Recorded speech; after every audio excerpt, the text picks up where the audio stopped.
Bien, bonjour à tous et merci d'être avec nous en direct dans le ZCL News. Vous êtes sur Canal 10, vous êtes sur RHT et vous êtes aussi sur C10 FM. Donc, vous avez la possibilité de nous écouter, de nous voir et de nous regarder, comme on dit. Je vous donne tout de suite le sommaire des invités, la liste des invités du jour. Dans un instant, on va recevoir Madeleine King. Elle parlera elle est l'organisatrice du salon des loueurs saisonniers. Elle va nous expliquer de quoi il s'agit. Puis après, nous aurons une émission un peu spéciale, puisque vous le savez sûrement, mercredi, jeudi, il y aura au fort d'Elgrès-Sabaster, la NEC, on va vous expliquer ce que c'est. On aura comme invité Arnaud Duranton, qui est sous-préfet de la cohésion sociale, du travail, de la politique de la ville. On aura aussi Catherine Romuald, DGA de l'insertion. Fred Citadel, directeur de l'association nautique Nord-Baster. Tout ça sont des gens qui sont impliqués dans le digital. Et Florence Dorsil, gérante de la société Tandem Office. Tous ces gens-là seront avec nous. Et puis bien sûr, on aura comme chaque jour le focus du jour qui sera consacré à Fidel Castro. On en parlera. Mais pour l'instant, on revient à l'actualité. L'actualité, c'est Iman News. Bonjour. Bonjour Vadim, bonjour à tous. Aujourd'hui, au niveau de l'actualité, on va parler de l'inauguration du bus social à Gourbert, donc qui s'est tenu ce samedi. L'objectif est de permettre aux usagers d'être plus proches et d'être au courant de leurs droits, surtout en matière de numérique, avec l'accès au numérique. On parlera ensuite de la conférence qui a eu lieu à Sainte-Anne, Résistance et Dissidence. Une organisation des intervenants était sur Sainte-Anne, dont Eliane Sampère, pour parler de sujets autant de serein, comment la Guadeloupe a pu développer sa résistance et consacrer la dissidence dans cette période.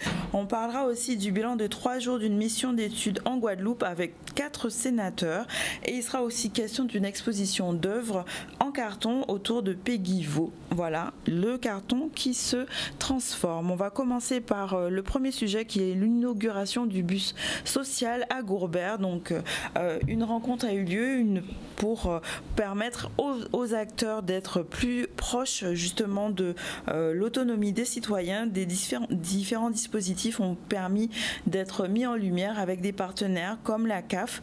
Ce bus social a été l'occasion pour ces usagers de rencontrer différents protagonistes. On va voir un sujet de Olivier Moradel. Ce bus complète un dispositif que nous avons déjà qui consiste à emmener les habitants faire leur démarche. On va les chercher chez eux, on les emmène faire leur démarche gratuitement chez le médecin, démarches administratives, les courses, kiné, etc. Alors, c'est un premier volet, on les emmène. Là maintenant, on va carrément chez eux dans leur quartier pour les aider à faire certaines démarches administratives. Moi, je trouve ça très très bien. C'est une très très bonne initiative, surtout pour les gens, enfin des alentours, je veux dire, hein. Les gens qui ont des problèmes de santé, qui ne peuvent pas trop sortir, ou des problèmes administratifs et tout. Moi, je trouve ça formidable. L'objectif de la France, c'est que pratiquement toutes les démarches essentielles de la vie courante soient dématérialisées. Or, vous n'êtes pas sans savoir qu'il y a beaucoup de nos concitoyens qui ne sont pas forcément familiarisés avec l'outil informatique. Et en moins de 2 mois, nous avons plus de 70 personnes que nous avons déjà vues, dont des gens des communes avoisinantes, Saint-Claude et Trois-Rivières notamment. Voilà, faciliter l'accès au numérique, c'est l'objectif principal de ce bus. On va parler maintenant d'une conférence Résistance et Dissidence qui a eu lieu ce samedi, donc à Sainte-Anne. Les thématiques abordées étaient l'organisation en temps serein et la Guadeloupe, avec l'opportunité de devenir autonome. Donc on voit un reportage ensemble qui traite de cette conférence. Dans la politique culturelle de la ville de Sainte-Anne, ça fait partie aussi de ces moments de réflexion, de recueillement, de partage pour échanger. Et c'est pour cela que je lance un appel à la population sainte-annaise, singulièrement la Guadeloupe, d'organiser ces genres de rencontres. Nous avons un savoir-faire en Guadeloupe, notamment nos historiens, il y en a plusieurs. Je ne peux pas tous les citer, mais nous avons des historiens très pointus et qui permet précisément d'aller, je dirais, dans un sens normal et d'information sur la Guadeloupe. Politique culturelle de la ville de Sainte-Anne, nous avons précisément décidé de mettre l'accent, entre autres, sur l'aspect patrimonial, c'est-à-dire permettre aux jeunes Sainte-Annais, aux jeunes Guadeloupéens, tout simplement, de se plonger dans la culture d'antan, de manière à comprendre l'histoire, de s'approprier l'histoire, c'est-à-dire ce qui a constitué aujourd'hui ce que nous sommes. Parce que nous disons que si on ne connaît pas son passé, il est difficile de comprendre son présent pour préparer son avenir. Je suis là pour présenter avec mes deux collègues et complices historiens donc un ouvrage collectif que j'ai réalisé avec une collègue de la Martinique, Sylvie Mélien, et un photographe, Sylvain Demanche. Donc l'ouvrage s'appelle « La dissidence et résistance aux Antilles-Guyane entre 1940 et 1943 ». En corollaire, deux thématiques seront abordées. L'organisation du sport dans cette période-là, par M. Monfret, qui est aussi historien, et une question qui est d'actualité. La Guadeloupe aurait-elle pu être indépendante dans cette période-là, autour avec M. Garin, qui sera un peu l'homme orchestre de la soirée. Voilà, maintenant parlons du bilan de 3 jours d'une mission d'études en Guadeloupe autour de 4 sénateurs. Cette mission a pour but d'adapter les moyens d'action justement de l'État dans les Outre-mer et de favoriser une coopération de l'intégration régionale des Outre-mer. On voit un reportage ensemble de Vianney Valverde. Nous venons de passer 3 jours en Guadeloupe avec une délégation de sénateurs et de sénatrices à l'invitation de Victorin Lurel. Nous sommes là en tant que membres du groupe socialiste, écologiste et républicain du Sénat, avec un objectif de diagnostic de la situation. Nous avons rencontré le monde économique, le monde politique bien sûr, nous avons rencontré le secteur associatif social, des chefs d'entreprise et aussi une forme de lanceur d'alerte sur la question de l'eau, de l'accès à l'eau potable, je dis bien potable, et à l'assainissement en Guadeloupe. Aujourd'hui, la politique, elle désespère nos compatriotes parce qu'on est dans une situation d'impuissance publique. Trop de sujets sont récurrents depuis de trop nombreuses années. Et aujourd'hui, en Guadeloupe, il y a une désespérance qu'il faut entendre, qu'il faut comprendre. Nous avons du travail. Il y a beaucoup de travail. Et je suis convaincu que la société de défiance et de méfiance que nous avons tous, hélas, construit, nous pouvons construire une société de confiance. Nous devons donner des perspectives pluriannuelles. Nous devons prendre des engagements de financement et pas faire dans le saupoudrage et se contenter de dire « aimez-moi » par affect, je vous aime, je travaille pour la Guadeloupe et que j'annonce des chiffres fabuleux pour dire mon travail est là. C'est de la com, il y a beaucoup de mousse et très très peu de chocolat. C'est notre devoir que de le dire, c'est de notre devoir que de faire des propositions. Aujourd'hui, j'ai eu une délégation, j'allais dire, forte de propositions. Les constats sont difficiles, il faut le dire. Tout à l'heure, j'évoquais cette notion de république qui s'arrête à l'Hexagone. Je le répète devant vos micros, je considère que aujourd'hui, l'équité n'est pas au rendez-vous au regard des besoins qui sont constatés ici par nos concitoyens guadeloupéens. Nous sommes donc dans un rôle d'interpellation qui finira par être publié dans le cadre d'un livre blanc, puisque tout à l'heure, nous partirons en Martinique pour continuer notre travail. Et une autre délégation de sénateurs est à Mayotte et à La Réunion cette semaine. Donc un travail de fond qui va être mené et qui nous permettra, je l'espère, d'apporter au pouvoir public une sorte d'alternative à cette dégradation que nous connaissons aujourd'hui en Outre-mer. Et l'Outre-mer, pour moi, pour nous, c'est aussi la France. Voilà, on verra suite à ces études les propositions qui seront faites, propositions de loi qui sont attendues donc avant la fin de l'année. On va parler maintenant de l'exposition d'œuvres en carton de l'artiste Peggy Vaux. Donc le carton prend une nouvelle vie, devient esthétique et se révèle sous un nouveau jour. Une exposition a lieu et l'occasion de pouvoir découvrir avec Loane Duhamel cette exposition. J'expose à la médiathèque du Lamentin du 12 au 27 avril. Moi, je suis plasticienne avec uniquement la matière de carton. Donc, tout ce que je travaille, que ce soit les cales, les luminaires, la décoration, l'art et l'ameublement, ça reste uniquement du carton. Recyclé, bien entendu, parce que pour moi, c'est important aussi de travailler pour la planète. Et donc voilà, je présente mon travail ce soir.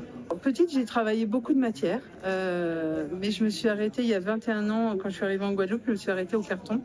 J'ai travaillé dans la grande distribution et du coup, le soir, je rechargeais ma voiture de carton et je recommençais une deuxième journée de boulot à créer des choses, mes meubles déjà.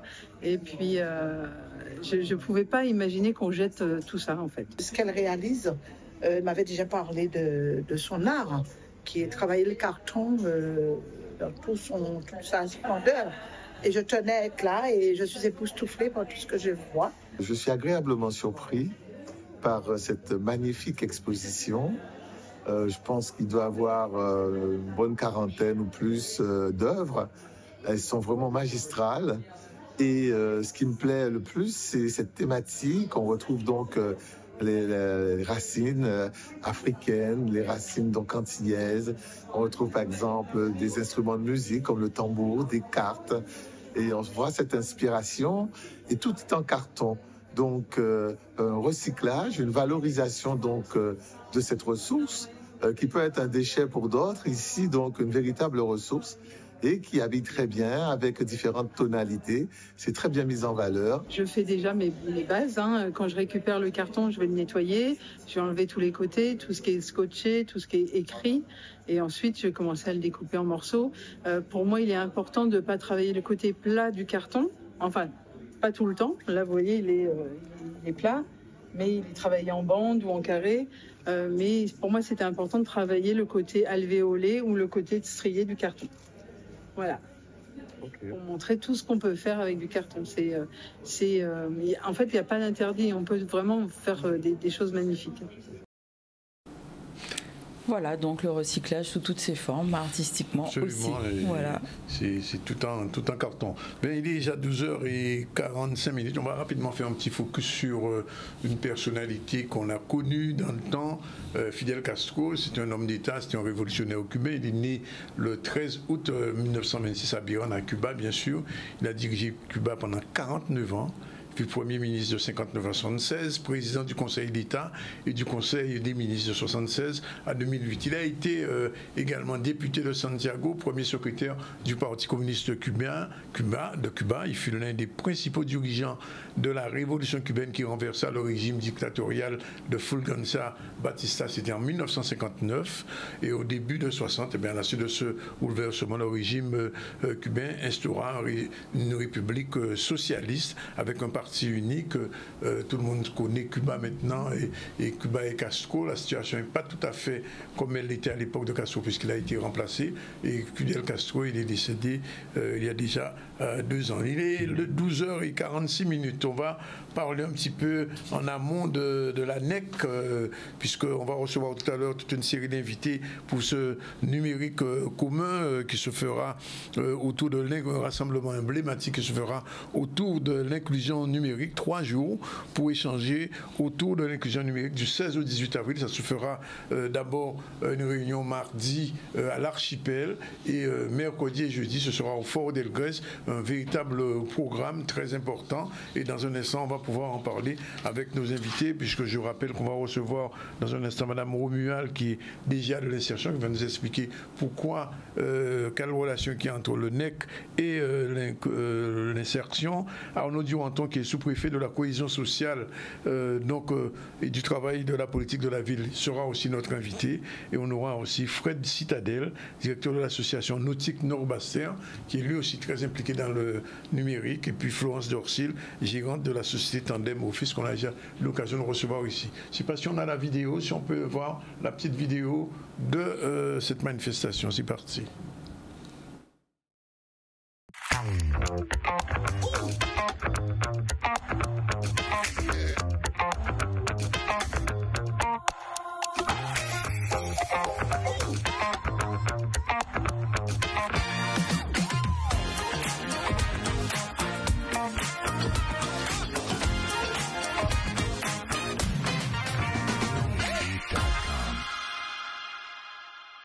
Pas là. Bon, ben voilà, on prend la première pause et on se retrouve tout à l'heure avec nos prochains invités. À tout de suite. Voilà, dans 4 minutes, il va être 13h. Nous allons aujourd'hui, comme je vous l'ai dit, réaliser une émission spéciale autour de la NEC. Alors la NEC, on se pose la question, qu'est-ce que ça peut être, le NEC numérique en commun?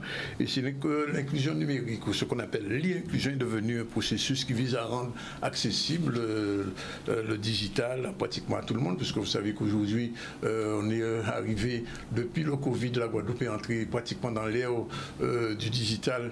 J'ai presque envie de dire involontairement, mais en tout cas, ça commence à fonctionner et les Guadeloupéens, les citoyens ont besoin effectivement de comprendre comment utiliser cet outil, puisque de toute manière, on ne pourra plus faire marche arrière. On est jamais à l'intelligence artificielle. Bonjour Madame Romuald. Bonjour Monsieur Zandronis. Merci d'être là. Bonjour Monsieur le sous-préfet. Bonjour. C'est la première fois que vous venez dans notre émission, donc on est bien content de vous accueillir, Monsieur Duranton, Arnaud Duranton. Merci pour votre accueil. Vous êtes responsable aussi du côté social et du travail au niveau de l'inclusion, donc on va pouvoir discuter avec vous de tout ça. Et Madame Romuald, vous nous avez demandé de faire cette émission. Alors je précise déjà que demain, il y aura une conférence à l'Archipel à partir de 9h sur invitation. Tout à fait. Oui, et bien, la presse est invitée. Et mercredi 17 et jeudi 18 au Fort Delgué-Sabastère, ce sera ouvert à tous. Alors, quel est un petit peu, Madame Romuald, le sens de cette manifestation, ce NEC? Alors le NEC, on va le décliner pour que tout le monde sache que c'est numérique en commun. Oui. Alors c'est un dispositif qui est issu de France Numérique Ensemble. Vous savez que vous avez évoqué le fait qu'aujourd'hui nous sommes obligés quasiment tous de nous y mettre, qu'on le veuille ou pas. Les administrations, les collectivités sont en train de dématérialiser la plupart de leurs démarches administratives et les citoyens en face, il faut qu'ils s'adaptent. Et tout particulièrement les publics demandeurs d'emploi, les bénéficiaires du RSA que j'accompagne, nous avons donc à nous inquiéter, nous collectivités départementales, de la façon dont nous allons travailler leur inclusion numérique. Et donc nous portons aux côtés de la préfecture cette démarche, une feuille de route départementale, et nous aurons donc l'occasion de l'évoquer un petit peu plus en détail. Mais on est vraiment sur le sujet de l'inclusion numérique. Oui. Alors, Monsieur Duranton, vous êtes sous-préfet de la cohésion sociale, donc vous êtes avec la responsable du conseil départemental de ce domaine social, justement, ce qu'on appelle le BSA. Alors, comment, au niveau de l'État, vous fonctionnez par rapport à ça, en relation avec le conseil départemental? C'est toute l'affaire de l'action publique aujourd'hui. Oui. Il n'existe plus d'action dans laquelle vous avez un seul acteur public qui intervient. Oui. L'État d'un côté, les collectivités de l'autre, et donc en Guadeloupe comme ailleurs, bien évidemment, l'État et les collectivités territoriales, essentiellement le département sur le versant des compétences sociales, travaillent en commun. Raison pour laquelle, évidemment, les enjeux de l'insertion sont des enjeux partagés, puisqu'ils font l'objet à la fois d'une action de l'État, de déclinaison de programmes nationaux, mais aussi de politiques contractualisées avec le département. Donc nous avons grande habitude de travailler avec le département. Par exemple, nous sommes actuellement en train de travailler à ce qu'on appelle le contrat des solidarités, qui a vocation notamment sur le plan des solidarités, de l'insertion sociale, de l'insertion par le travail, de faire en sorte que l'État et le département travaillent main dans la main avec 50% de financement de l'État, 50% de financement du département. Oui. Donc là, vraiment, c'est un travail collaboratif. D'accord. Alors, la présentation nécessaire de l'animation départementale des espaces France Service, parce que de plus en plus, on parle de France Service, même le Pôle emploi a changé de nom, il est devenu France Travail. Comment tout cela se met en place? Parce qu'il faut le dire quand même, tout le monde n'est pas encore au numérique, même si c'est obligatoire. Alors déjà, on peut parler un petit peu des espaces France Service et rappeler un petit peu le contexte d'apparition de cet outil. On était en 2019, si mes souvenirs sont bons.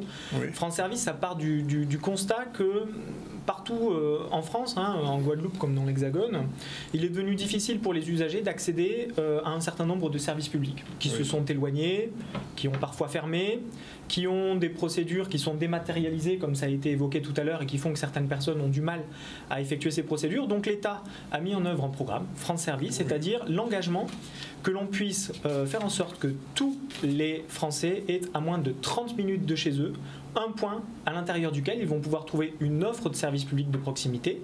Donc on a à l'intérieur de ces espaces toute une série d'opérateurs sur lesquels on reviendra tout à l'heure, qui ont vocation à accueillir les personnes pour les démarches quotidiennes qu'elles ont à effectuer. Ça peut aller de la déclaration d'impôt, d'une demande auprès de France Travail, de certains services postaux, bref, toute une série de services qui sont donc concentrés dans un lieu accessible, et le tout réalisé en partenariat avec tous les opérateurs publics. Il va de soi que les collectivités sont très porteuses. On a par exemple en Guadeloupe 70% des espaces France Service qui sont portés par des communes.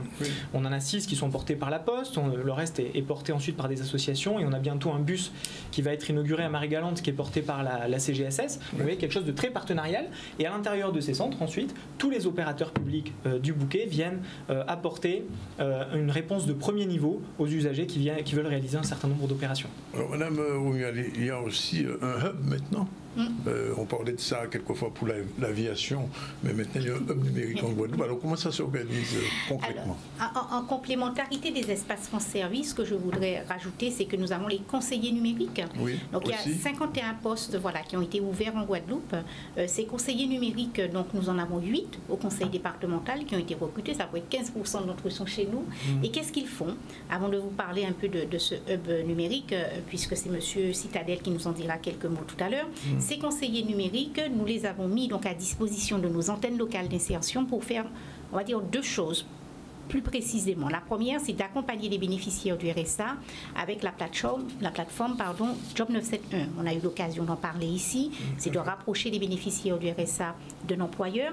Donc, il faut saisir les CV en ligne. Et là, on apporte un accompagnement concret. C'est une illustration vraiment de ce que les conseillers numériques peuvent faire. Autre application avec lesquelles nous avons concrètement décidé de déployer vis-à-vis de ces conseillers numériques, c'est l'accompagnement des bénéficiaires du RSA de plus de 67 ans. Vous savez, la retraite est pour tout le monde, y compris les bénéficiaires du RSA. Et quand ce moment-là arrive, il faut tout saisir en ligne. Il y a des extranets sur lesquels il faut aller, il y a des portails sur lesquels il faut aller, et là, si le bénéficiaire n'est pas accompagné, c'est un peu difficile. Donc, on a investi aussi nos conseillers numériques sur ces actions-là. Donc, les conseillers numériques, aujourd'hui, ils sont sur le territoire. Ils œuvrent notamment dans les espaces France Service aussi, mais aussi dans les associations, dans les collectivités. Et le conseil départemental a été lauréat d'un appel à projet qui nous permettait donc de recruter une coordination pour ces conseillers numériques. Et donc, demain, vous avez évoqué tout à l'heure le séminaire qui aura lieu à l'Archipel. Il est exclusivement dédié aux conseillers numériques du territoire, à tous ceux qui œuvrent dans les espaces France Service. L'idée pour nous, c'est de présenter donc le bouquet de services qui existe, et surtout de montrer à ces équipes qui sont au service des citoyens sur le territoire, mais comment est-ce qu'on va approfondir et l'accompagnement qu'on met en place pour lever donc ces freins liés au numérique. Alors, M. Citadel est arrivé, Mme Florence Dorsil aussi. Bonjour. Bonjour. Merci d'être avec nous. Alors, M. Citadel, tout à l'heure, on a posé la question sur le hub numérique et je disais, Mme Oumial disait que justement, vous alliez en parler puisque vous êtes directement impliqué dans ce hub qui s'est installé. D'accord, tout à fait. Donc, le hub est une entité qui est issue d'un appel à projet que nous avons remporté en consortium avec une association de Martinique, Open Space. L'objectif, en fait, c'est d'aider notamment les collectivités à déployer une politique autour de l'inclusion numérique. Mais au-delà, en fait, avant de développer, il faut acculturer, puisque chez nous, en fait, c'est une notion qui est insuffisamment appropriée, ou peu de personnes se le sont appropriées. Et l'objet du hub, justement, l'un des premiers objets, et l'action que nous allons commencer à mener, en fait, c'est de faire en sorte que les collectivités, en fait, comprennent quels sont les enjeux qu'il y a autour de l'inclusion numérique. Alors, il y a quand même, je me permets de vous dire, il y a quand même 2 niveaux. Il y a le niveau collectivité, mais il y a le niveau du citoyen de base. Tout à fait. Donc on agit sur on devra agir sur les deux niveaux, même si dans un premier temps on va agir sur les collectivités, mais à côté de ça en fait il y a tout un ensemble d'actions que le hub va mener. Le hub c'est quoi? Ce qu'il faut savoir aussi c'est que le hub en fait c'est un consortium de structures, d'associations qui agissent directement vers le public, vers le public lambda. Donc il y a plusieurs niveaux, donc ça peut être aussi en direction des associations, parce qu'il y a des associations qui font de l'inclusion numérique, parfois sans le savoir, et qui ont besoin de formation, qui ont besoin d'information, et le hub en fait va agir aussi sur les associations, sur le public, sur les collectivités. Donc c'est notre mission qui nous est dévolue. Alors Florence Derossel, merci d'être ici. Vous êtes gérante de la société Tandem Office. Vous expliquez un petit peu pourquoi vous êtes avec nous aujourd'hui.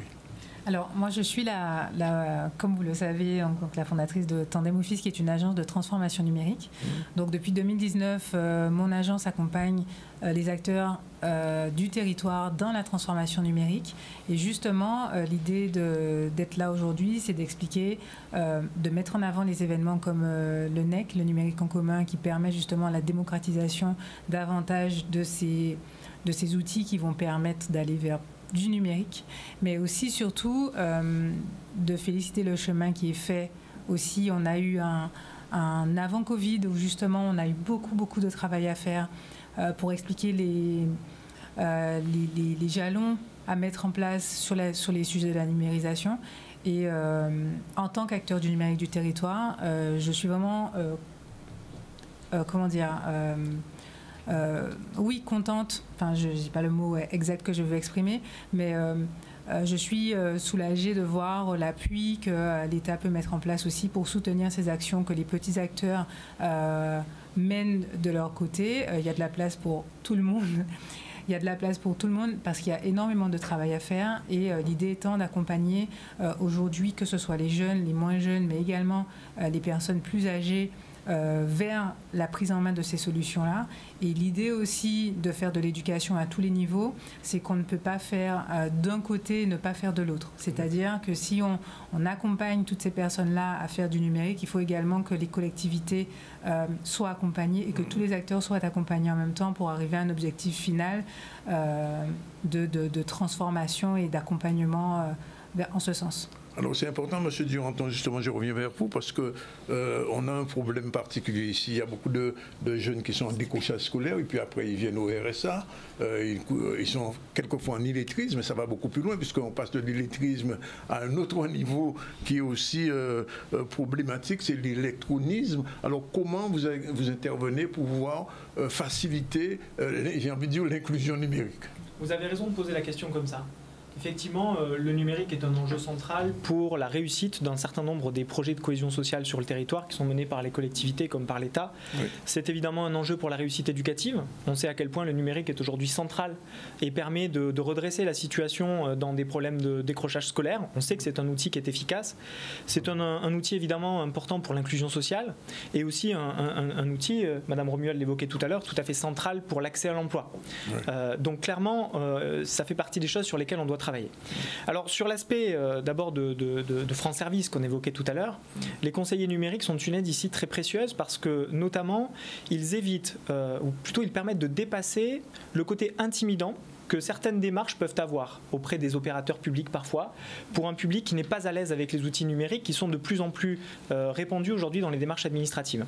Le conseiller numérique il va permettre de dépasser cette difficulté-là en apportant un soutien, une aide j'allais dire vraiment de premier niveau. Comment est-ce qu'on scanne un CV, comment est-ce qu'on peut joindre des pièces jointes, oui. Comment est-ce qu'on engage certaines démarches sans rentrer jamais dans le fond, mais comment en bref on accompagne les gens pour faire ce travail du point de vue des démarches. Ça c'est tout l'enjeu si vous voulez demain du séminaire qui est organisé, et c'est très rare, hein, je veux dire c'est même unique en France, un séminaire commun, France Service et conseiller numérique. C'est-à-dire on essaye de faire en sorte que tout le monde puisse être réuni et travailler d'une même manière pour garantir une meilleure inclusion numérique dans la réalisation des démarches qui sont faites dans les espaces France Service. Alors, Madame Romuald, je suis obligé de revenir vers vous parce que vous êtes chargée du RSA et souvent on a des gens qui ont des difficultés pratique vraiment à utiliser l'outil numérique.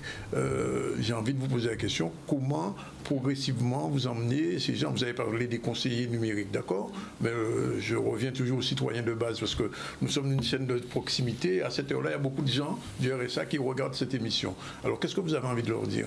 Alors, on va évoquer maintenant effectivement les outils que la collectivité départementale met à disposition. Donc, j'ai eu l'occasion déjà d'évoquer le programme départemental d'insertion. Oui. À l'intérieur de ce programme, nous avons donc plusieurs mesures. L'une des mesures est celle de la formation, puisque aujourd'hui nous faisons des formations de lutte contre l'illettrisme et un peu plus loin contre l'électronisme, et nous mettons les ateliers parcours d'insertion.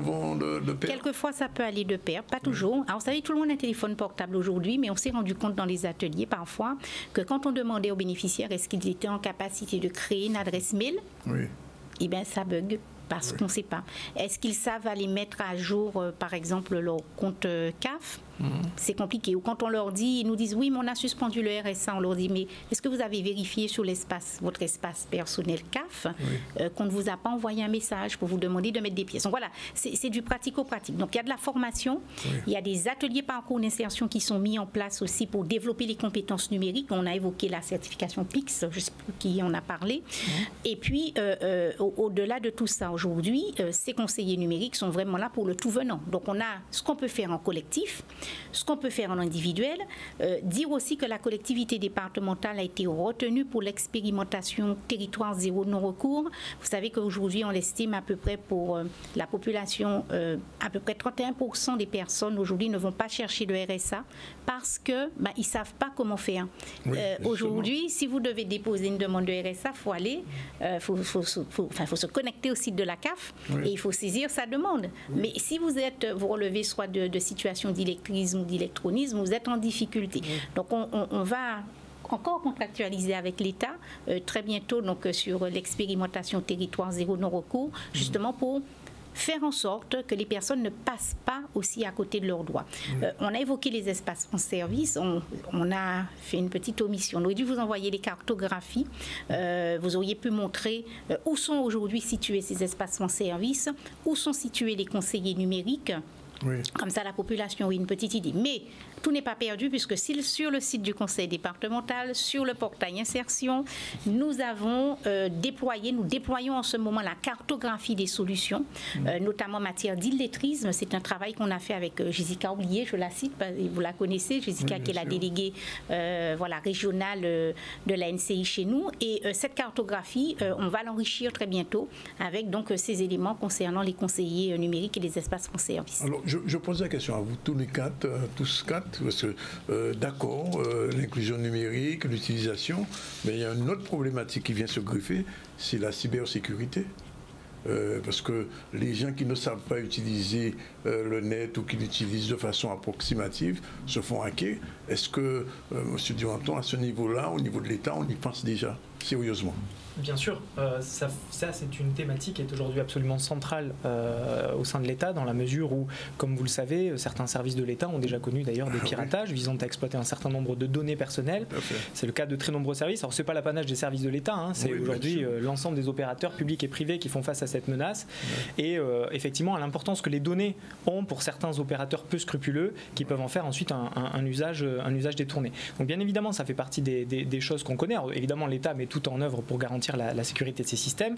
Et puis de l'autre côté, il va de soi que les conseillers numériques sont également sensibilisés à ce sujet, de manière à faire en sorte que les personnes qui sont assistées par ces conseillers aient conscience de ces enjeux de données, fassent attention à des choses assez élémentaires, sur ne pas reproduire les mêmes mots de passe sur tous les sites, se méfier d'un certain nombre de demandes qui pourraient ne pas provenir officiellement des services, etc. C'est un enjeu majeur aujourd'hui et ça fait partie effectivement, de la sensibilisation qu'on doit faire de la population, mais aussi pour les publics les plus éloignés, c'est-à-dire les plus situés dans des logiques d'électronisme. Ça fait clairement partie des objectifs qu'il faut atteindre en sensibilisant ces publics à cette dimension. Alors, je reviens vers vous, M. Citadel, puisque votre association nautique Norbaster travaille dans le numérique. Mais alors, j'imagine qu'il y a des gens d'associations qui ne sont pas du Norbaster, qui sont d'autres régions de la Guadeloupe, qui vous regardent et qui découvrent un petit peu ce que c'est que votre œuvre. Qu'est-ce que vous pouvez leur dire pour pouvoir faciliter progressivement l'entrée dans le monde du digital? Donc la première chose que je dirais, c'est que le hub n'appartient pas à Nautique Nord-Basse-Terre. Le hub, c'est un outil en fait pour la Guadeloupe et pour les Guadeloupéens qui voudront s'en servir, donc y compris les structures associatives. Donc là, on est au début d'un chemin, on est au début d'une belle aventure. Et donc là, maintenant, ce que nous allons faire, notamment grâce à ce NEC, en fait, c'est lancer une dynamique et faire en sorte que les acteurs en fait du numérique puissent se reconnaître déjà, se connaître et faire des choses ensemble. Donc le NEC, en fait, il sert aussi à ça. C'est un temps d'échange, un temps d'information. Et il faudrait que tout opérateur, tout acteur de l'inclusion numérique puisse venir échanger, se faire connaître, puisqu'il y a de belles choses en fait que nous allons entamer ensemble tout au long de l'année, parce qu'il y a de véritables enjeux pour notre population. J'aurais deux choses par rapport à ce qui vient d'être dit très rapidement. On a parlé de cybersécurité, mais ce qu'il y a derrière tout ça aussi, c'est des emplois pour les Guadeloupéens. Donc on parle d'inclusion numérique, donc c'est le plus bas de l'échelle, mais à côté de ça, vous avez des Guadeloupéens et des Martiniquais qui font partie des meilleurs du monde dans leur domaine d'action, dans le champ du numérique et du digital. Donc ces gens-là aussi, en fait, certains seront là. En fait, j'encourage les jeunes à venir à leur rencontre, voir aussi quel a été le cheminement. Et on verra aussi qu'en Guadeloupe et en Martinique, puisqu'il y aura des amis de Martinique qui viendront, on a de véritables talents dans le champ du numérique et du digital. Donc Madame Dorzil en est l'un des exemples. Justement, je revenais vers elle parce que nous a dit tout à l'heure que l'accompagnement des entreprises se fait. Mais concrètement, comment ça se passe? Une entreprise qui vous regarde en ce moment et qui veut être accompagnée, vous lui proposez quoi exactement? Alors, comme je le disais, depuis 2019, on accompagne les entreprises, mais on travaille aussi avec d'autres acteurs. Je suis également à la commission numérique de la CCI des îles de Guadeloupe. Donc, selon la demande, j'essaye de renvoyer sur certains sujets à d'autres acteurs qui peuvent être plus à même à accompagner les personnes qui sont amenées à venir vers vous, que ce soit des associations, que ce soit des indépendants, que ce soit des PME, des grands groupes, etc., etc. Nous, la façon dont on accompagne les entreprises sur les sujets de l'automatisation, notamment, concerne des entreprises qui ont déjà amorcé leur transition numérique et on va les aider à aller encore plus loin.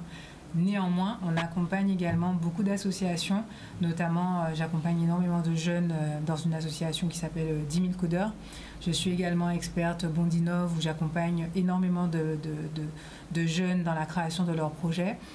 L'idée étant que de donner vous savez, tout à l'heure, vous avez parlé de cybersécurité. Pour moi, c'est des sujets qui vont être, d'ici quelques années, tout à fait normaux, un peu comme la sensibilisation qu'on a fait aux jeunes enfants sur le tri. C'est des choses qui vont être très courantes aujourd'hui, à savoir, faites attention quand vous recevez un email, ne pas ouvrir, faire attention au phishing, etc. etc.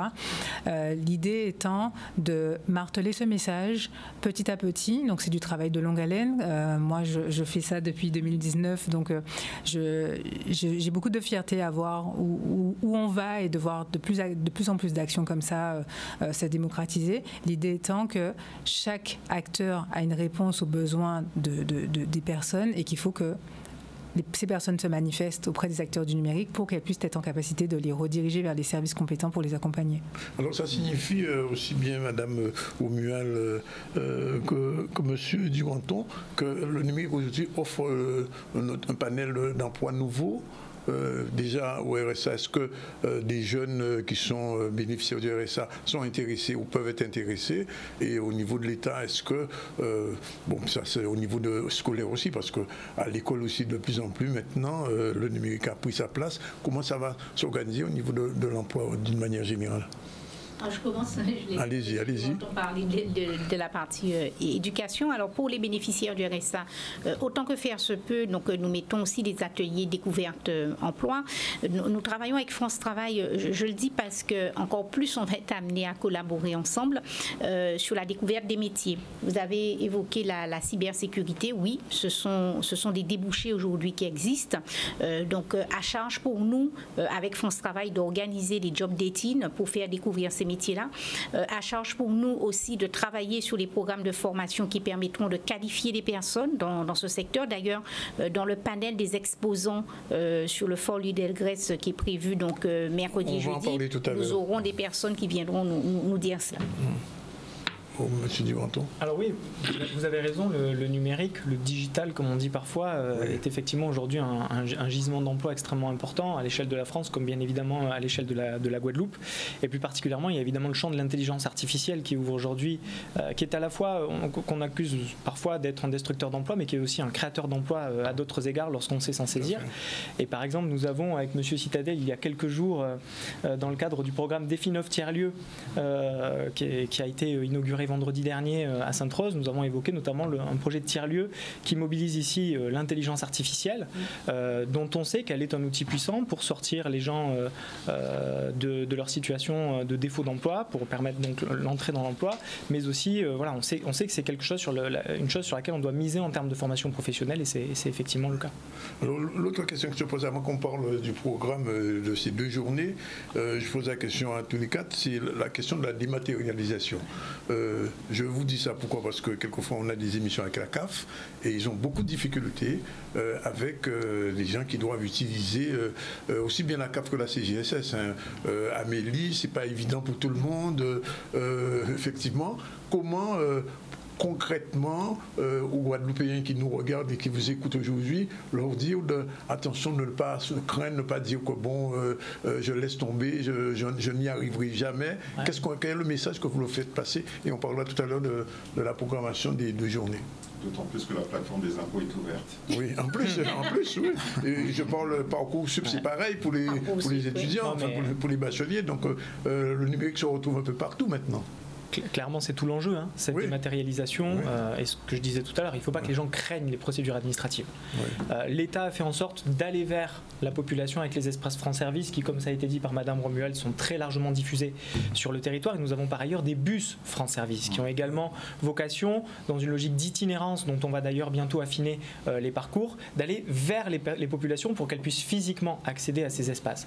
Et dans les espaces France Service, il y a des personnes qui sont formées, c'est-à-dire que les animateurs France Service sont formés sur le fond pour aider aux impôts, pour aider à la CAF, pour aider à toutes les formalités qui sont dans le bouquet France Service. Et ensuite, il y a aussi les conseillers numériques qui, dans les espaces France Service, ont vocation à aider les gens qui sont inquiets face à la technique informatique pour faire en sorte que ça se passe au mieux. Donc ce qu'on peut dire aux Guadeloupéens, c'est effectivement, venez dans les espaces France Service, rendez-vous-y. C'est déjà le cas puisqu'on a effectivement un nombre très important d'opérations qui sont réalisées au sein des espaces France Service.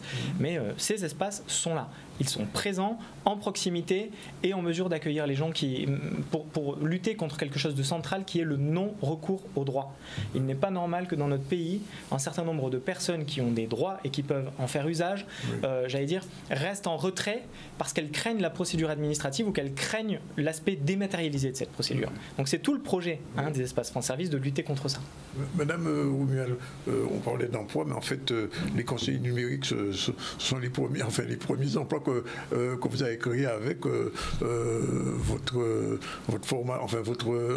conseil départemental, pardon. Tout à fait, puisque 8 de ces conseillers, parmi eux, 7 étaient bénéficiaires du RSA. Oui, donc, ce sont des anciens du RSA. Ce sont des anciens du RSA. Et donc voilà, avec des qualifications, un accompagnement. Ils ont été formés d'ailleurs, ces conseillers numériques, avec un organisme de formation qui a été désigné ici. Et aujourd'hui, peut-être que ce sera l'occasion demain d'en interroger quelques-uns. Ils ont fait un beau parcours. Ils sont au service de la population, comme disait M. Duranton, et justement pour démystifier et dire qu'il ne faut pas avoir peur. À partir du moment où on accompagne les personnes, on prend le temps, surtout avec les personnes seniors, je cherchais le terme, il faut vraiment leur dire qu'on est là pour eux et à leur côté. Parce que Mme Dorsil, vous travaillez avec la CCI, vous l'avez dit, il y a beaucoup de chefs d'entreprise pour lesquels le numérique ou le digital, comme on l'appelle, n'est pas encore une réalité concrète dans leur entreprise. Bien justement, c'est tout l'enjeu de la mission également de la CCI des îles de Guadeloupe. Je salue d'ailleurs notre président Victor Venutolo, qui justement, dans le cadre de cette commission digitale, met en place des actions. Je crois que demain, ils seront au Moule dans le cadre de... j'ai oublié le nom du dispositif, mais en tout cas auprès de la population pour sensibiliser les chefs d'entreprise justement au sujet du numérique, la CCI est là auprès des acteurs des entreprises en mettant en place justement des ateliers, beaucoup d'ateliers de sensibilisation, beaucoup de formation, beaucoup d'accompagnement. Il y a également un bureau qui est ouvert pour du coaching, pour comprendre, pour accompagner. Donc l'idée étant, comme je le disais, d'amener une émulation et d'amener tous ces acteurs dans la même dynamique. Donc effectivement, sur nos territoires, il y a beaucoup d'enjeux liés à la numérisation, notamment à la facturation électronique et tous ces sujets-là qui arrivent prochainement. Et l'accompagnement, vous l'avez expliqué tout à l'heure, c'est tout l'enjeu. La plupart des personnes que je reçois ou qui viennent, qui participent aux ateliers de sensibilisation, qui participent à des ateliers de formation, on retrouve un peu cette peur d'être confronté à l'autre et de dire qu'on ne sait pas. Malheureusement, il est très difficile d'accompagner les personnes. Vous arrivez à les rassurer quand même? L'idée, c'est de partir du point de sans jugement, dans un premier temps, donc comme on dit en toute bienveillance, d'accompagner ces personnes-là et d'expliquer. Et une fois qu'on explique, petit à petit, ils comprennent. Avec la CCI, on a mis en place au mois de mars un atelier pour expliquer, pour vulgariser un peu les termes liés à la réforme de la loi des finances qui va justement imposer la dématérialisation des facturations. Oui. Et l'idée, c'est dans un premier temps d'expliquer, de faire un peu baisser la barrière, de lever les freins, comme on dit, d'ôter cette peur pour que justement, petit à petit, puisse se mettre en conformité avec la législation. Monsieur Citadel, vous avez le sentiment que les associations de plus en plus entrent dans le jeu, entre guillemets? Insuffisamment, largement insuffisamment. On est très en retard même là-dessus, tant dans l'organisation, j'ai beau jeu de le dire, puisque j'ai connu Madame Dorsil dans le cadre d'un accompagnement qu'elle fait pour notre association. Oui. Mais c'est gagner du temps, c'est gagner en efficacité, c'est gagner en plein de choses.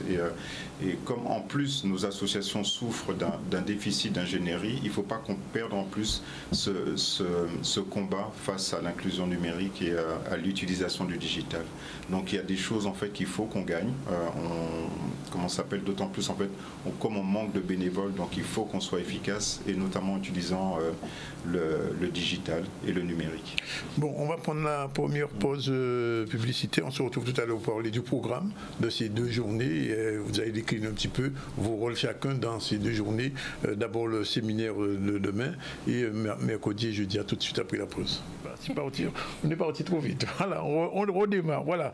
Je disais donc on est en plein nec et on reçoit donc en audio en tant que sous-préfet de la cohésion sociale, du travail et de la politique de la ville, Madame Catherine Romuald, DG à Insertion, Fred Citadel, directeur de l'association nautique Nord-Basser et du Hub, et Florence Dorsil, gérante de la société Tandem Office. Avec eux, on parle depuis un moment, une demi-heure, de la NEC qui se fera à Basser à partir de demain. Mais avant d'entrer dans le fond du programme, il y a quelques petits mots à dire sur la feuille de route, Madame Romuald.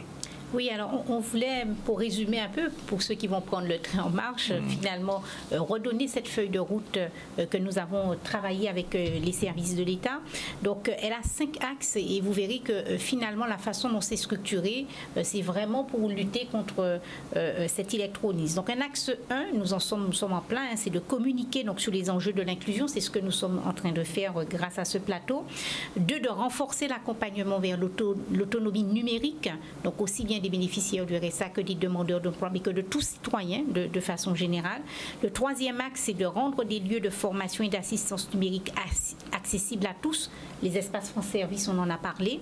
Je rajoute les tiers-lieux. On n'a pas encore eu l'occasion d'évoquer, mais le conseil départemental accompagne le développement de tiers-lieux. Vous savez, les tiers-lieux, ce sont ils sont numériques, les tiers-lieux? Alors oui, nous avons des tiers-lieux numériques et de plus en plus, les tiers-lieux qui s'ouvrent, nous insistons pour qu'il y ait cette partie numérique pour faciliter donc l'inclusion et permettre aux conseillers numériques d'intervenir dedans, mais aussi éventuellement aux organismes de formation qui, quelquefois, dans les régions les plus éloignées de Guadeloupe, si tant est qu'on puisse dire qu'il y a des régions éloignées, par rapport à quoi, généralement, c'est la région centre, mais quand on est dans le nord... Il y a des zones blanches, hein, toujours. Il y a encore des zones blanches.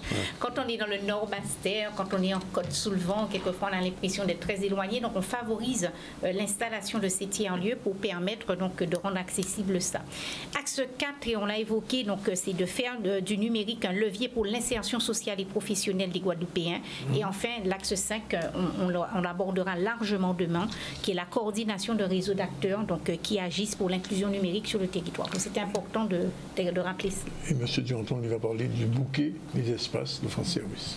Oui, tout à fait, puisque demain, donc, le NEC s'ouvre par une première journée qui est le séminaire des animateurs France Service et des conseillers numériques, ce séminaire commun.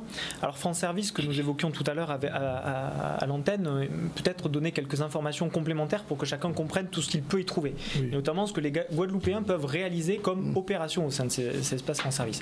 On y trouve d'abord, évidemment, la Direction régionale des finances publiques, c'est-à-dire, pour le dire en d'autres termes, les impôts, le fisc. Et là, on est effectivement en pleine période de déclaration, donc il y a eu des formations qui ont été opérées par la DRFIP pour faire en sorte que les animateurs puissent être en mesure d'aider ceux qui se rendent sur place, et puis il y a également des permanences qui sont assurées par la Direction générale des finances publiques pour aider. On y trouve également la caisse d'allocation familiale. La CGSS, l'assurance maladie, l'assurance retraite, l'ANTS, qui est l'Agence nationale des titres sécurisés. Vous voulez un permis de conduire, vous voulez un passeport, ces demandes-là passent par cet opérateur et peuvent se faire au sein des espaces France Service. On trouve également France Travail, qui est représenté, un enjeu d'emploi évidemment majeur, la Poste, la Mutualité sociale agricole. On y trouve également des représentants des points justice pour favoriser l'accès aux droits et notamment le recours également à la justice. On y trouve également tout ce qui relève des dispositifs de France Rénov ou des chèques énergie. Donc vous voyez que c'est quand même un panel très vaste qui est complété en plus localement par Électricité de France, EDF, qui est présent, et par la mission locale. C'est pourquoi ici je m'adresse tout particulièrement aux jeunes Guadeloupéens en leur disant: franchissez le seuil des espaces France Service, approchez-vous de tous ces opérateurs qui pourront vous aider, notamment en lien avec la mission locale ou avec France Travail, à venir passer le cap si vous n'avez pas d'emploi, venir vous aider, vous appuyer du mieux possible pour que vous y parveniez. Bien, alors on va voir un petit spot qui a été fait par le hub de Monsieur Citadel, c'est bien ça? Il n'est pas Monsieur Citadel. Non, vous avez bien compris ce que je voulais dire. On regarde tout de suite et on vient au programme.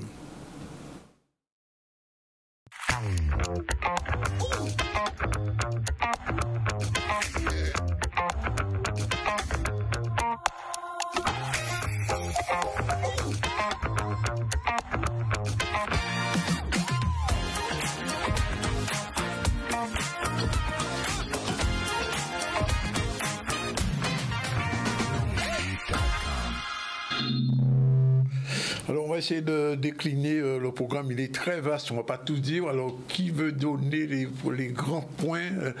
J'ai bien presque envie de dire que tout est incontournable, mais enfin bon, alors qu'est-ce qu'il ne faut pas rater? Bon, vous avez bien compris que tout ça est très partenarial, c'est l'État et le département main dans la main qui organisent tout ça. Alors je vais ouvrir sur la première journée, puis Madame Romuald présentera les journées suivantes. La première journée, c'est la fameuse journée de séminaire des animateurs. Demain. Voilà, des animateurs, c'est demain, alors ça c'est sur invitation.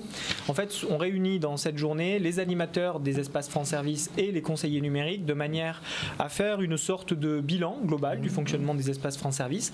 Donc l'ensemble des représentants du bouquet de services que je vous ai détaillé il y a quelques instants vont être présents et on va faire un petit peu le point collectivement de ce qui marche pas, quelles sont les meilleures choses qu'on pourrait mettre en œuvre. Il y aura d'ailleurs un cahier de suggestions qui va circuler dans la salle pour que chacun puisse faire remonter à son niveau un certain nombre de retours et qu'on puisse améliorer l'offre des espaces France Service, qu'il faut quand même le souligner, en Guadeloupe est très complète puisque nous avons atteint les quotas d'espaces France Service. Nous ne pouvons plus en créer de nouveaux. Nous avons 32 espaces France Service, ce qui est quand même pas négligeable. On couvre très largement la Guadeloupe. Et puis on aura également, et ça va être un focus évidemment très important, d'abord l'animation, ce qu'on appelle l'animation départementale, c'est-à-dire que bien évidemment les animateurs des espaces France Service et les conseillers numériques, ils ne sont pas, j'allais dire, laissés tout seuls dans les endroits où ils officient. Ils sont coordonnés par des animateurs départementaux que nous allons eux-mêmes coordonner de manière à ce que tout le monde puisse travailler en synergie et que le département et l'État puissent mener ensemble la meilleure action possible. Et le dernier temps de cette première matinée de séminaire, ça sera évidemment un temps que nous évoquions tout à l'heure, relier les enjeux d'illettrisme et d'électronisme à cette réflexion sur les espaces France Service et les conseils numériques. Comme on l'a signalé tout à l'heure, c'est évidemment un enjeu tout à fait majeur et donc nous aurons à cette occasion l'intervention de Jessica Oublié qui est chargée de mission de l'Agence nationale de lutte contre l'illettrisme et qui viendra sensibiliser l'ensemble des opérateurs à cette problématique. Et Monsieur Citadel, c'est vous qui animez ce séminaire? Non, c'est monsieur Chamougon Ah, c'est M. Jaron. C'est Kenny finalement qui sera là. Il a animé celui qu'on a fait l'année dernière. Donc, moi je rajouterais une petite chose, c'est que le NEC c'est un label national de l'ANCT et de la MEDNU. Et les deux entités participeront en fait de manière différente au NEC. Donc en webinaire pour Madame Herriot et en présentiel pour un autre monsieur qui s'appelle Julien Chassigno qui participera à différents ateliers. Je rajoute encore une petite chose sur cet événement. En fait, on a la chance d'avoir parmi nous un monsieur qui s'appelle Pascal Plantard de l'Université de Rennes. Et l'Université de Rennes, c'est l'université qui a le plus produit en fait en France, au jour d'aujourd'hui, sur l'inclusion numérique. Donc il y a pas mal d'ouvrages en fait que j'encourage vivement nos concitoyens à lire. Alors mercredi 17 et jeudi, Madame Romuald. Alors, on va donc vivre ces 2 journées au Fort Louis Delgrès. Je voulais saluer le travail, M. Citadel, qui a été réalisé avec ses équipes, avec les équipes du Conseil départemental et de l'État, puisque pour aboutir à ces 2 jours, il a fallu mettre beaucoup de monde autour de la table. Donc, mercredi 17, la journée sera, que nous avons intitulée autour de la e-éducation. On attend tout le public, mais particulièrement les scolaires, les équipes éducatives, les parents d'élèves. Nous aurons une visioconférence sur la e-parentalité, une conférence que M. Plantard d'ailleurs animera sur être élève, être enseignant à l'ère du numérique. Nous aurons des tables rondes sur la stratégie numérique pour une école de la réussite. Nous aurons une table ronde sur les tiers-lieux comme espace d'animation de vie sociale et de l'inclusion. Les mini-conférences, les métiers du numérique, métiers au féminin. Oui, mesdames, mesdemoiselles, les jeunes filles, je m'adresse à vous particulièrement. Ce n'est pas réservé uniquement aux garçons, les métiers du numérique. Nous allons découvrir avec M. Citadel les outils pays d'inclusion numérique à l'usage des médiateurs qui ont été valorisés d'ailleurs au niveau national. Et une conférence, une mini-conférence sur les métiers de la cybersécurité. On l'a évoqué tout à l'heure. Des débouchés pour les jeunes, point d'interrogation. Alors, ça, c'est le programme de la journée. Oui. On commence à 9h, on accueille le public à partir de 9h et ce jusqu'à 17h. On a plus d'une vingtaine d'exposants qui seront là, donc un grand village du numérique. Et puis le soir, un after-work réservé donc aux entreprises du numérique. Donc là, on aura des pitchs, on aura des startups, voilà. La soirée, il y a même de l'animation numérique musicale. Il y a même de l'animation qui est prévue. Donc la journée, c'est la e-éducation. Le soir, on attend particulièrement les entreprises. On est toujours sur le site du Fort Louis Delgrès et le lendemain, la journée du 18 est réservée à la e-médiation. C'est ouvert à tout le monde, mais focus particulier pour les demandeurs d'emploi, pour les bénéficiaires du RSA. Une conférence sur le plan Marshall pour la médiation numérique, où est-ce que nous en sommes aujourd'hui. Des ateliers très importants. Quelle stratégie de professionnalisation pour les médiateurs numériques et les conseillers numériques? Quelle collaboration on peut mettre en place aujourd'hui entre les acteurs, on va dire, du service public de l'emploi, donc particulièrement France Travail sera avec nous. Nous aurons des retours d'expérience. Le département ouvrira bientôt un portail des aides. On aura l'occasion d'en dire quelques mots très rapidement. La plateforme Job, le Lab en nous, qui est un lab public qui a été mis en place par la préfecture. Et puis nous terminerons donc la journée autour on va dire de dialogue entre les acteurs sur la médiation numérique, la présentation de la feuille et puis bien sûr il sera 17h et il faudra refermer donc cette manifestation. Le jeudi, il n'y a pas d'after-work, non? Non, on ne fait pas d'after-work le jeudi, mais en tout cas on attend le public nombreux sur le site du Fort Louis Delgrès. Les équipes sont prêtes, tout est organisé pour vous accueillir. Donc les scolaires, les enseignants, voilà, tout le monde, venez découvrir les opportunités. Et c'est gratuit l'entrée. Et c'est gratuit. Oui, voilà. Faut dire que voilà, nous cofinançons État-département cette manifestation au profit donc de la population. Bon, écoutez, on vous remercie. On prend en note ce rendez-vous de demain séminaire et puis pendant 2 jours, un public sera prévu et accueilli. Ces journées numériques, visiblement, c'est une grosse opération, M. Durand, dans ce dernier mot. C'est une grosse opération, et c'est une opération exemplaire à plus d'un titre. D'abord parce qu'elle n'est pas réalisée partout. En Outre-mer, c'est la Guadeloupe qui le fait, la Réunion et la Martinique. Oui. Donc tous les territoires ne le font pas. C'est une opération également exemplaire parce qu'on trouve les institutions, État, département, main dans la main, au service d'un même objectif qui est la diffusion de la culture numérique et le tout dans une logique également d'inclusion. Donc je pense que là, on a effectivement affaire à un bel événement et un événement exemplaire pour notre territoire. Merci en tout cas de votre venue. Rendez-vous donc mercredi, jeudi pour le grand public et demain sur invitation aussi. On va parler d'autre chose, tout à fait autre chose. Avant de terminer, le salon des loueurs saisonniers en 4e édition. Bonjour Madeleine. Bonjour. Bon, alors qu'est-ce que c'est exactement ce salon des loueurs saisonniers? Le salon des loueurs saisonniers, c'est un événement qui est conçu... Il n'est pas numérique, non? Il n'est pas numérique. Oui. Il est conçu pour ce qu'on appelle un peu les gîteurs. Oui. Ce sont les propriétaires d'hébergements de courte durée, qu'il s'agisse de villas, de maisons, etc. Et en fait, sur une journée, on leur propose de venir et d'être formés pour attirer encore plus de clients, développer leurs revenus et puis satisfaire les vacanciers. Alors, quel lien ça peut avoir avec le tourisme? C'est un lien qui est majeur, puisqu'aujourd'hui, on sait que la location saisonnière, c'est l'un des modes d'hébergement favoris des touristes.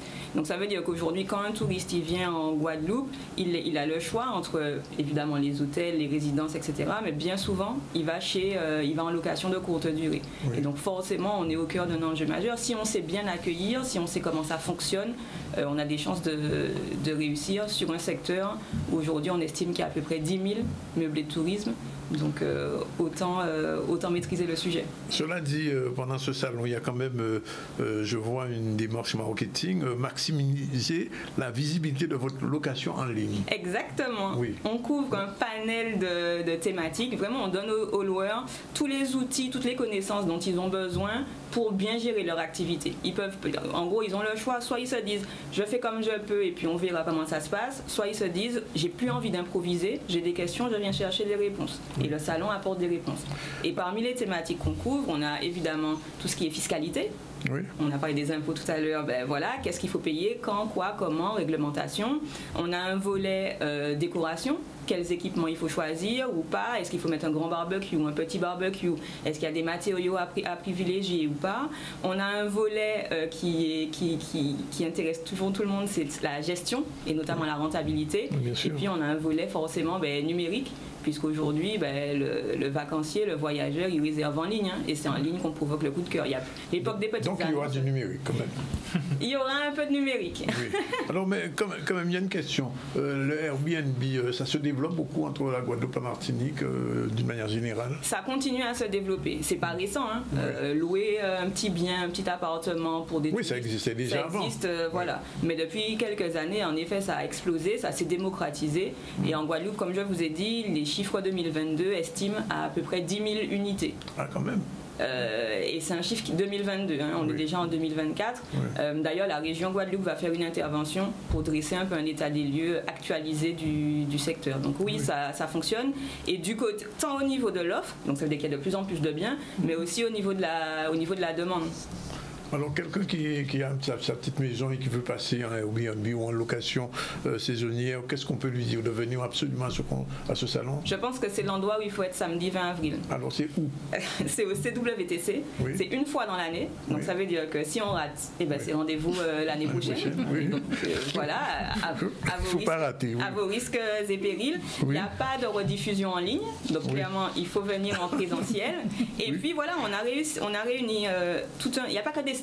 En général, dans beaucoup de salons, c'est des stands où on passe de stand en stand et puis une fois qu'on a fini, on rentre chez soi. Là, non, on a réuni pas mal de spécialistes. On a des avocats fiscalistes, on a des spécialistes de la réglementation, etc. Donc, c'est clairement l'endroit où il faut être dès 8h du matin. Oui, à partir de 8h du matin. Oui, 8h du matin, mais c'est samedi. Ouais, c'est samedi, début des conférences 9h. 9h. Mais on a pris de monde. Mais en tout cas, on vous remercie de nous dire ça. Et vous trouverez Canal 10 plus facilement la prochaine fois. Grâce au GPS. J'espère que samedi, vous serez là. Oui, grâce au GPS. J'espère que samedi... On sera là pour vous épauler et pour vous montrer où se trouve le World Trade Center. Voilà, il est exactement déjà 13h50. On revient une dernière fois à notre page publicitaire et puis après on va faire un rappel des titres. C'est parti.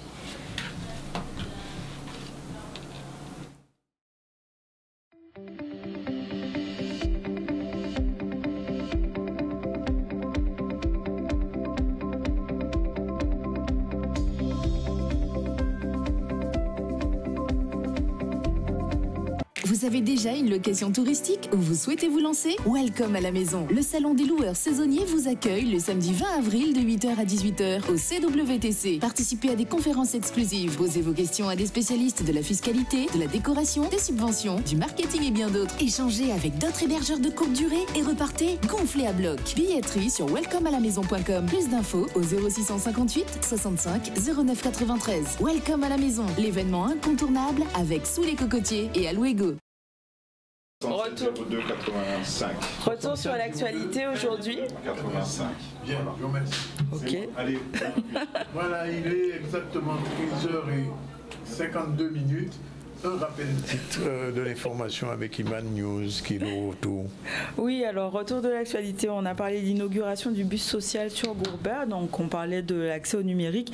C'était l'occasion pour les concitoyens de cette zone de pouvoir bénéficier de différents dispositifs pour pouvoir accéder au numérique. On a aussi parlé de la conférence Résistance et Dissidence qui s'est déroulée sur Sainte-Anne avec différents intervenants, historiens dont Eliane son père.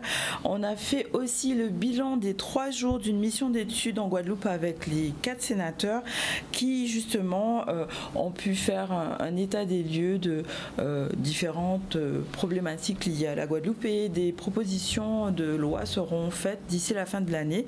Et on est venu aussi sur l'exposition d'œuvres en carton de Péguiveau, donc le carton qui a une nouvelle vie et qui se voit donc une exposition à la médiathèque Ernest Pépin. Voilà pour aujourd'hui.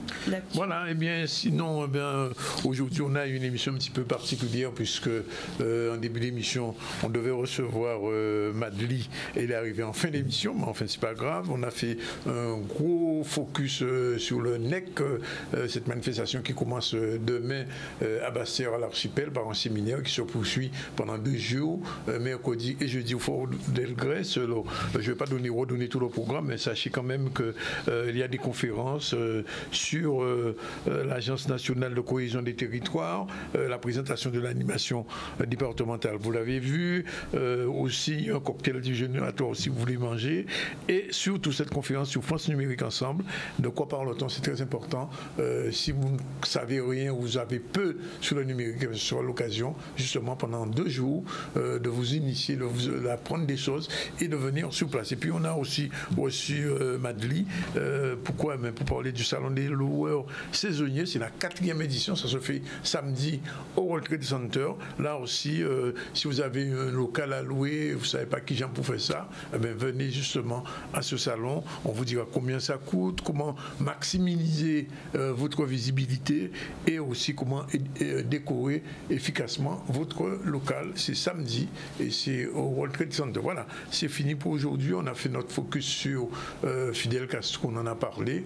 Et là, la réalisation a été assurée par Mélanie, qu'on va retrouver avec plaisir demain, avec nouveau le soutien de SATSEM. Voilà, c'est fini pour aujourd'hui, 13h54. On a réussi à tout tenir dans ce petit moment de temps. Grâce à Iman qui a bien fait ses affaires aujourd'hui. Son journal, elle a fait en début et elle a fait le rappel des titres à la fin. Voilà. Yves Bout, de là à demain, à même là.